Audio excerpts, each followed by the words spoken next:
Numa distribuição Sinapse Cosmos, Eclipses e Auroras. Versão brasileira Áudio News.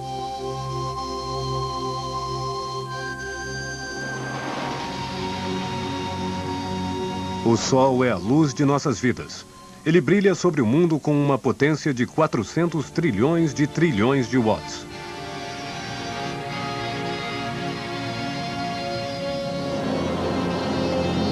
A cada segundo, ele converte 4 milhões de toneladas de sua massa em energia. Ele emite o calor, mas também a luz, desde os raios X até as ondas de rádio. Enquanto o hidrogênio é transformado em hélio e as erupções de gás jorram no espaço, o Sol emite também algo mais difuso. O vento solar. Uma corrente contínua de partículas eletrizadas. Estas partículas precisam de 4 dias para chegar à Terra, mas elas jamais a tocam. Somos protegidos por um campo magnético, a magnetosfera, uma grande bolha que desvia o vento solar como a proa de um navio.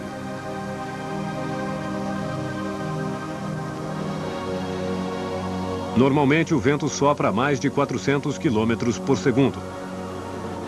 Mas estas ejeções solares maciças podem aumentar sua velocidade para mais de 800 km por segundo, uma verdadeira tempestade. Na Terra, as partículas provocam as tempestades geomagnéticas, capazes de danificar nossas linhas de alta tensão e de mergulhar nossas cidades no escuro. Elas também podem desorientar satélites. Quando a Índia perdeu seu satélite de comunicações, foi a Bolsa de Valores que despencou. Estas ejeções maciças não são muito frequentes, mas com o disco solar oculto, não podemos nos enganar quanto à sua potência. Quando uma delas atinge a Terra, a magnetosfera se comprime. Uma tempestade magnética se abate sobre nós.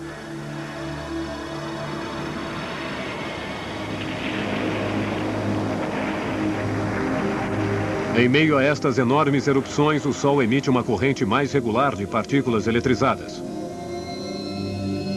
Elas só se aproximam da Terra na altura dos polos, lá onde as linhas de força magnética as canalizam em direção ao nosso planeta. Isto é o que produz a luz das auroras.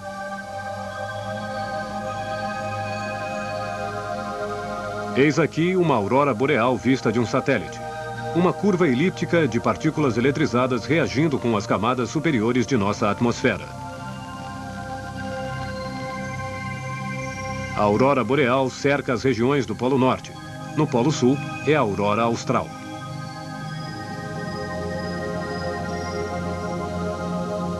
Na superfície da Terra, é uma visão de sonho.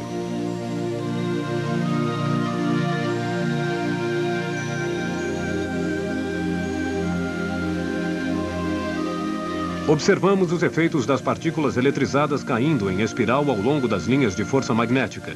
Elas entram em colisão com os átomos e com as moléculas de hidrogênio e de nitrogênio. Como sua intensidade varia, a cor também varia. A aurora.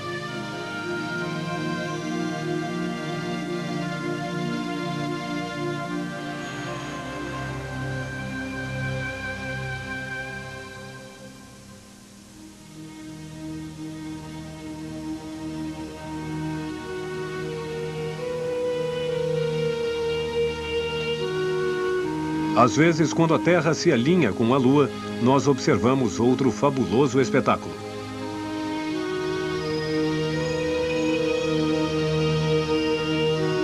Estas imagens celestes nos encantam desde o início dos tempos, pois é o Sol, a luz de nossa vida, o ator principal.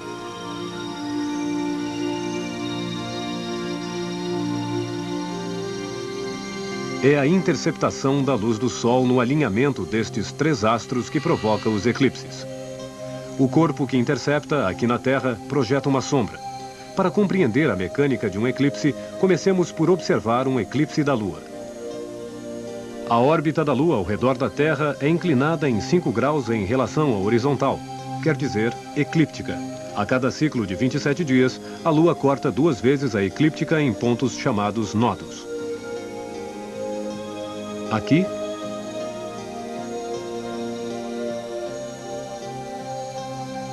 E aqui? Imaginemos que o Sol brilha a partir da parte inferior da tela. Um eclipse só se produz quando Terra e Lua estão sobre um destes nodos. Um eclipse da Lua. E um eclipse do Sol.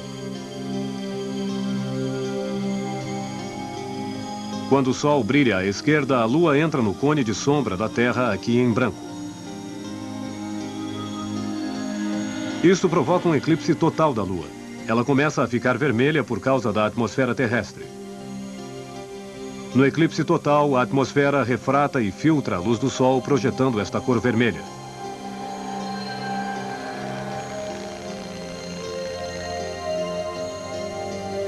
Aqui, um eclipse do Sol. Como a órbita da Lua é ligeiramente elíptica, o eclipse não é total. A Lua está no ponto mais distante da Terra e o cone de sombra não nos atinge completamente.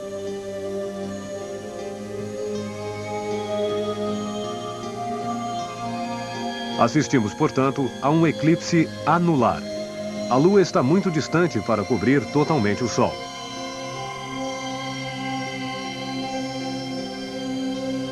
O mesmo acontece em Marte. Phobos, seu pequeno satélite, não chega jamais a atingir o ponto ideal para criar um eclipse total.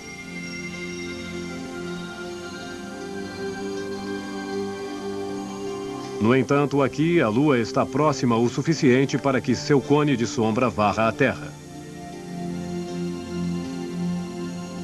Aqui a sombra do eclipse que acontece em agosto de 1999 e que passa rapidamente sobre a Europa em direção ao Mar Negro. Vista do satélite, a sombra desenha outro trajeto. O cone de sombra atravessa a superfície da Terra à velocidade do Concorde, ou seja, a 2.000 km por hora. Mas pode se movimentar 3 vezes mais rápido.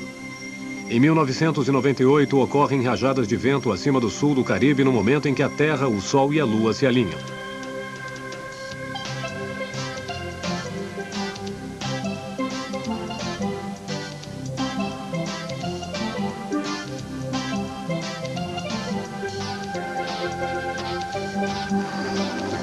A ilha de Curaçao. Pessoas vindas do mundo inteiro se juntam para assistir a um eclipse total do Sol.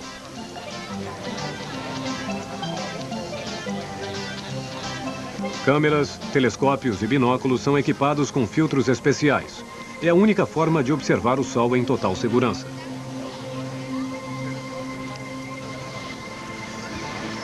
Primeiro contato.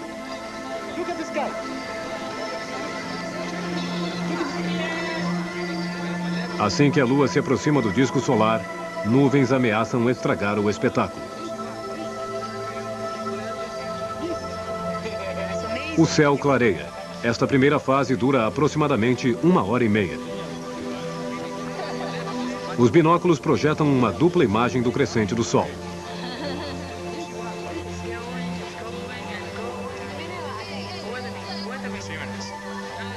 O eclipse total não está longe.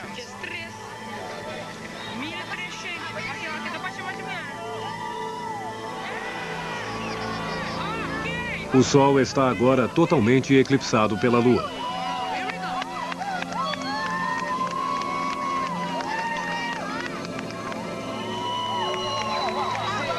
É preciso tirar os filtros imediatamente. 3 minutos e meio totalmente mágicos durante os quais todos podem ver a coroa, ou seja, a atmosfera externa do Sol. A Lua cobre exatamente o disco solar. Apesar de ser 400 vezes menor do que o Sol, a Lua está 400 vezes mais próxima dele do que a Terra. Aqui, graças ao eclipse, vemos os planetas Mercúrio e Júpiter.